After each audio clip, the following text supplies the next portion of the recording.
For a long time, I was using, I think, a system of practicing and teaching that wasn't actually really working with my adult students. I started out teaching kids under the age of 18. That was my experience for the longest time. When you're teaching kids and teenagers, you can actually expect them to practice quite a bit. They have a lot less responsibilities as children and as minors. Most of them are not working child labor laws, you know what I mean? There's a lot less things that you have to worry about in terms of running your life. However, I do understand for those of you who are watching who are minors, I do understand life is still can be very crazy. Schoolwork, I find, is much worse now than even when I was in school. And I already thought that when I was in school, it was already insane. However, when you are an adult, that sense of responsibility for your own life is heightened quite a bit. You have to pay your own bills. You have to take care of a family. You have to take care of yourself. If you get sick, that is all on you. You have to cook for yourself. Phone bills, internet bill, rent, all that stuff is on you. You're not relying on anyone else when you're independent. When things happen in your life as an adult, it can really get in the way of your hobbies. I would say that most of my students right now are actually adult students because the platform of Skype lessons is perfect for serious hobbyists. You don't have to factor in commute. You don't have to factor in gas money. You literally can just go home, practice, and in the time that you would be practicing at home, you can take a lesson in exactly the same time without having to factor in extra time, money, and energy to get to a lesson. That's why I've now ended up with a majority of adult students. I actually only have a very small handful of minors that I'm teaching now. For those of you who were my students before, but who may have dropped out, I just want to say I'm sorry for expecting that you would practice in the same amount of time and with the same amount of energy as a minor would. I realize now that it is absolutely impractical to expect an adult student to practice 1 hour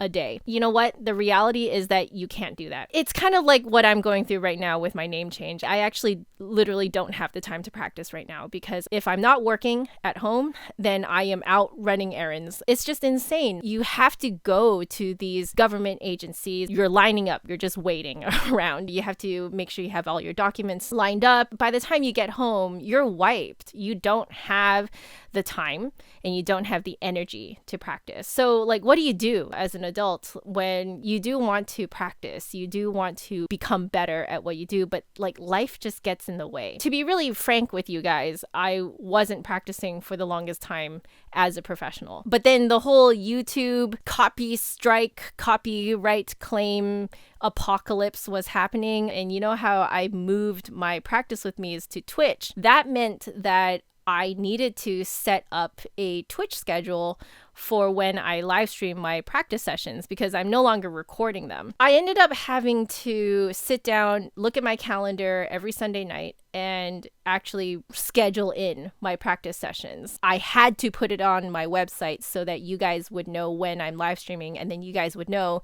when you guys can join in. The side effect of that was that I realized that I no longer was freaking out about the fact that I'm not practicing. I was writing down my practice sessions as appointments. I tried to explain this concept to my students who are minors, but I think it doesn't hold the same weight as it does for adults. As adults, we run our lives via appointments. Everything is done by appointments. Doctor's appointments, client appointments. Even when you're trying to just meet up with friends, you have to do it via appointments. There's not a lot of room for spontaneity when you have an adult with all these adult life responsibilities. Even to meet up for coffee, you have to actually schedule it in as an appointment. Even this morning, I had breakfast with my principal flutist, which should have been just oh, you want to go for breakfast? Yeah, let's go for breakfast. No, you can't do that. We scheduled in this morning's breakfast 2 or 3 weeks ago. This is life as an adult. Even your fun things are done via appointments. I found that by scheduling in my practice sessions, suddenly I was no longer freaking out about them, nor was I feeling oh, I don't have time for it. I still don't have time for it, but it's just that now I've made an appointment with my flute. For me, because I'm live streaming, I should be live streaming as much as possible, which is why I've been doing about an hour every weekday. And I give myself the weekends off so that I have some form of a work-life balance. Weekends are my time to really hang out with my husband, with family, friends, and nurture those relationships. That's just where my priorities lie. I'm not saying that this is how everyone should do things. I started to realize that I was like, maybe this is just how it works better as an adult, that you just have to schedule in appointments with your instrument to practice it. So I tried to start to tell my students to do this, but scheduling in 1 hour per weekday is a lot. Like, that is a huge commitment for an adult. Way too much, actually. I'm gonna be real honest with you guys. I have had scheduling conflicts for the last 4 months for my church group that only meets once per month. Even once a month, I cannot commit to it. Okay? How can I expect my students to commit to something when I can't even commit to something once a month? It's literal scheduling conflicts. It's not that I don't want to go, and it's not that I'm lazy that I don't want to go. I literally can't. Making your adult students commit to a 1 hour per day practice schedule, it's not gonna work. Life happens. People have to go to the hospital suddenly, and then suddenly for a week or 2 weeks, they can't practice. And it may not even because they're the ones going to the hospital. It could be that their spouse or their family, their friend is at the hospital and they need to be there for them. Long story short, I realized I was burning out my students and burning them out so hard that we went from scheduling the appointments to them just not practicing at all, because every time they think about it, it's just like, oh my gosh, this is a whole hour of my day that I have to devote to practicing the flute, when the flute isn't even their top priority. It's a serious hobby. This is not how they're making their living. The only reason why I can practice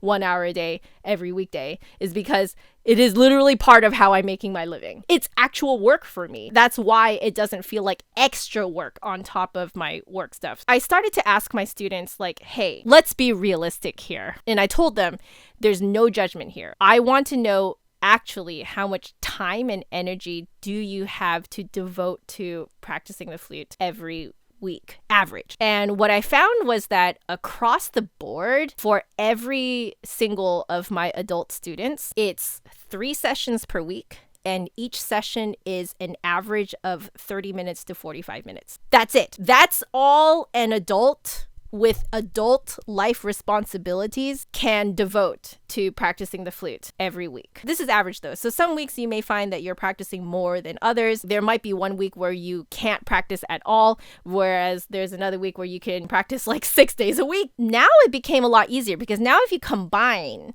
the scheduling flute appointments for your practice sessions with only having 3 sessions that are 30 minutes to 45 minutes each session, suddenly for an adult, that's a lot more feasible. Now what you can do is look at your schedule every Sunday night or so, or Saturday, whenever it is that your week is about to start. You get your work schedule, or if you're in school, you get your class schedule. You can actually see now where there are actual pockets of time that you can actually practice. Some weeks you may find that you have to do back-to-back 2, you have to skip 2 days, and then you can practice for 1 day, because that's just how your schedule is working. You're just out of the house, you're running errands, stuff like that. And if you only have to do it 3 times a week for only half an hour to 45 minutes, seriously, it is so much more feasible. It takes a weight off of your brain. You don't have to think about, oh man, I should be practicing. It takes that all off completely, because now you know exactly when you're going to practice. Once you get there, you just kind of do it. You don't have to worry about practicing because you've already planned it. The third part about this is the actual planning what you're practicing. Even in my own lessons with my students, I am not able to go through all of our material in one session. This is what I call rotational teaching. I will only go through maximum 3 topics. So harmonics, low register, and etudes. I really like to take the time to fully explain concepts, especially for adult students, because adult students really appreciate more explanation. But we are concurrently working on 5 or 6 topics, because beyond those 3, there's also orchestral excerpts if you opt to do them, and repertoire. I always mark which topic we want to start with the next time, which means that every single lesson that you have with me, it's not the same as the last lesson you had. You won't go through exactly the same material. So instead of spending around 10 minutes on each topic per lesson, I'm now spending at least 20 minutes per topic, but now it's just been spread out over 2 lessons. I thought, you know what, since I'm teaching in this way anyway, you might as well practice like this too. I do find that the majority of adult students prefer having more time in their practice sessions to work on something. 20 minutes on harmonics, 20 minutes on tone, and then call it for that day. And then the next practice session, they'll do 20 minutes on their etudes, and then 20 minutes on their repertoire, and then they'll call it a day. And then the third session, they will rotate back to harmonics and then tone, etc., etc. So they'll just constantly be rotating like that. That allows them to have more time to focus on what they're doing. It'll also make it so that each practice session is not exactly the same as the last practice session, which kind of keeps your brain on its toes. It just keeps things interesting. It keeps things new. Within each topic, you don't have to do exactly the same exercises each time either. That for an adult student works a lot better as well, because the idea of this like constant repetition of the same thing over and over and over and over and over and over and over and over and over and over and over. To be really honest, a lot of our work is already like that. You're kind of doing the same thing every day. You don't want your serious hobby to be like that too. You want it to be constantly new. You want to be constantly like you're learning something new. So basically you have sort of this double layer of rotation. You're rotating the topics of flute playing, but within those topics, you are rotating the actual exercises that you're working on. This just helps keep things fresh, new, but it still hones the same technique regularly enough. By getting my adult students to practice in this way, you can get through so much material with not that much practice time. So far, this has worked on every adult student that has actually done this. Basically, anyone that I've actually convinced to work on it in this way, it's worked on all of them. You can still treat this as your serious hobby. You are getting better at it, but you still have enough free time to just do other things to help you unwind. Because let's face it, when you're practicing the flute, that's not really unwinding. You're working. That's not to say that I don't also encourage my adult students to just unwind on the flute. So I absolutely encourage what I call procrastination days. You absolutely should have at least 1 day per week where you're just playing around on the flute for fun. Because like, what are you studying the flute with me for when you are a serious hobbyist? You are studying the flute with me so that you can enjoy the flute. So you should dedicate at least 1 day per week where you're just playing whatever it is that you want to your heart's content. You should be enjoying the techniques that you've learned. You should be enjoying the new tone that you've learned. You need to find a space to enjoy it, and you need to make time for that. I hope that was helpful. I love you all very much, and I'll see you guys next week. Bye. I decided not to be lazy today, although I am filming literally the day before this is supposed to be posted. Life has been crazy. We're still cleaning up from the wedding. Still some loose ends to wrap up. And I'm still running around doing my name change. So, a lot of the time that I would have to spend filming and thinking of video ideas and stuff like that is being spent on running around and waiting around. None of it is exciting, which is why I'm not vlogging it. Also, you are not allowed to take pictures and videos in a lot of government buildings. I have been MIA from my Patreon and from Twitch. It's just because I only have 24 hours in a day. Once all this stuff finally cools down, I will be back. Until then, at least I'll see you every week here.